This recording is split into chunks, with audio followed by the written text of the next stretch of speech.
नमस्कार, मैं सरिता सोनी और आप देख रहे हैं बीकेटी न्यूज 24। आइए रुक करते हैं आज की कुछ खास खबरों की ओर।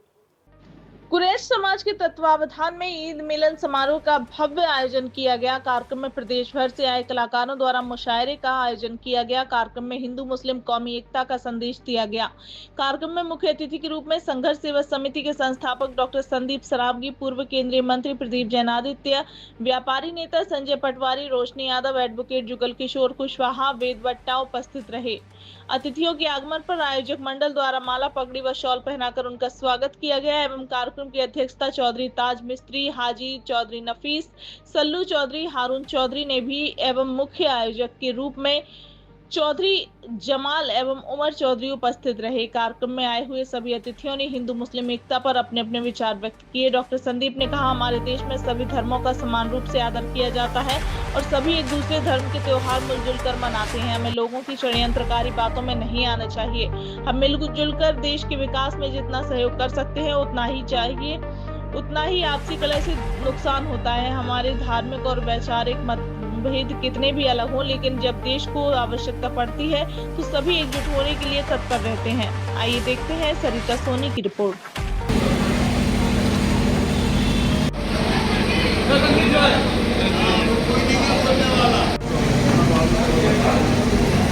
आज ईद मिलन समारोह है और जितने भी हमारे परिवार के लोग बैठे हैं सबको हार्दिक शुभकामनाएं देते हैं। आज के दिन की हमारे बुंदेलखंड की धरा पे आई हुई हमारी बहन बाहर से आई हुई इसका अभिनंदन करते हैं। अपने बड़े भाई हमारे परिवार के सदस्य संजय पटवारी भाई साहब एवं भाई साहब, सारे लोग, कुछ लोग पिता समान है, कुछ भाई समान है, कुछ भाई बहने बैठे हैं, सभी लोगों को बंदर अभिनंदन करते हैं। सब लोगों को बहुत प्यार से सुना और देखा हमने, लेकिन सिर्फ एक बात समझ में नहीं आई, हिंदू मुस्लिम करने वाले आते कहां से हैं? क्योंकि हम लोग के यहाँ संघर्ष सेवा समिति में जो हम लोग काम करते हैं उसमें हमारी डेली वही लोग पार करते हैं जो जात पात नहीं मानते। चलिए अपनी एक मुस्लिम बेटी को अपने ऑफिस से विदा किया। यहाँ पे हमारे झांसी का बल्कि पूरे बुंदेलखंड के लोग यह जानते हैं कि संघर्ष सेवा समिति में जात पात नहीं मानते। हमारे हिंदू मुस्लिम को पहले बांटा गया, उसके बाद फिर हमारे हिंदुत्व में भी कई जात बांटते गए। हमारे हिंदू में भी सनातन धर्म के अंतिम पायदान पे वाल्मीकि समाज, जिसे आदमी अधूरा समझता था। इस कुप्रथा को मिटाने के लिए भी संघर्ष सेवा समिति से मैं डॉक्टर संदीप सरावगी ने वाल्मीकि बेटियों के पेड़ धोकर कन्यादान ली। इसी तरह जो परिवार चाहे वो किसी जात का हो, मुस्लिम हो, हिंदू हो, अन्य जात को, हम लोग इसमें कोई मतलब नहीं है। अगर वास्तविकता में आपको आगे बढ़ना है, पढ़ाई लिखाई की जरूरत है, बीमारी में अगर आपको चाहिए कि आपके पिता के और बड़े भाई के रूप में कोई खड़ा हो, तो वहां पर संघर्ष सेवा समिति में आके आप हमारा योगदान दे सकते हैं।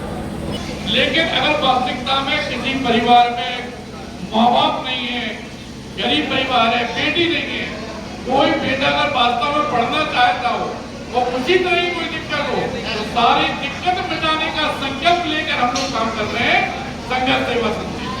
लेकिन इस बात का वचन है कि ये कोई बुंदेलखंड है जहाँ आज तक हिंदू मुस्लिम ना हुआ है ना होगा। वीरांगना महारानी लक्ष्मीबाई के समय में भी मुसलमानों का ताजिया और हिंदू की होली शहर कोतवाल द्वारा ही सबसे पहले शुरुआत होगी और वही प्रथा आज तक चली आ रही है। ये वो हमारा झांसी जहाँ से वास्तविकता में देश को आजाद करने की चिंगारी इन्होंने थी। सरदार ध्यानचंद भी यही हुए और कोई व्यक्ति सरगुप्त जैसे आना पूरन सारे लोग ही अपने यहाँ पैदा हुए। हम लोगों को कोई जात पात नहीं करता है मेरे दोस्तों। अगर आपको लगे कि संदीप भैया वास्तव में अच्छा काम कर रहे हैं तो ये भी वचन देना पड़ेगा कि हमारे साथ कदम से कदम मिलाकर चलो। कोई भी मुसीबत होने पे परिवार के सदस्य की तरह मैं इस बात का वचन देता हूँ मिलन समारोह में कि मैं आपके संग में खड़ा हूँ। और आप लोग अगर हमारी बात से सहमत हो तो जरूर आप संघर्ष सेवा समिति आइएगा, क्योंकि आपके यहाँ के भैया वगैरह सारे लोग से जुड़े हुए हैं। कभी भी कोई भी बात होने पे सबसे पहले खड़ा हमें पाओगे। इस बात का वचन आज मिलन समारोह। इसी बात को लेकर हम लोग दिन और रात सिर्फ एक ही प्रयास करते हैं कि किसी के आंसू पहुंच सके। और अगर कोई घर में दिक्कत है तब मुझसे संपर्क करो, हम खड़े पिता के रूप में, भाई के रूप में, कोई संग दे ना दे, मैं आपके साथ में खड़ा हूं परिवार की तरह। इस बात का वचन देना ही मिलन समारोह है। सब लोग जानते हैं, वो सब परिवार के लोग हैं जिन्होंने हमें यहाँ पे बुलाया। स्टेज पे बैठे हुए भी सब लोग हैं परिवार के लोग। सभी लोगों को आज मिलन समारोह की दोबारा हार्दिक शुभकामनाएं देते और धन्यवाद देते हैं अपने परिवार के सभी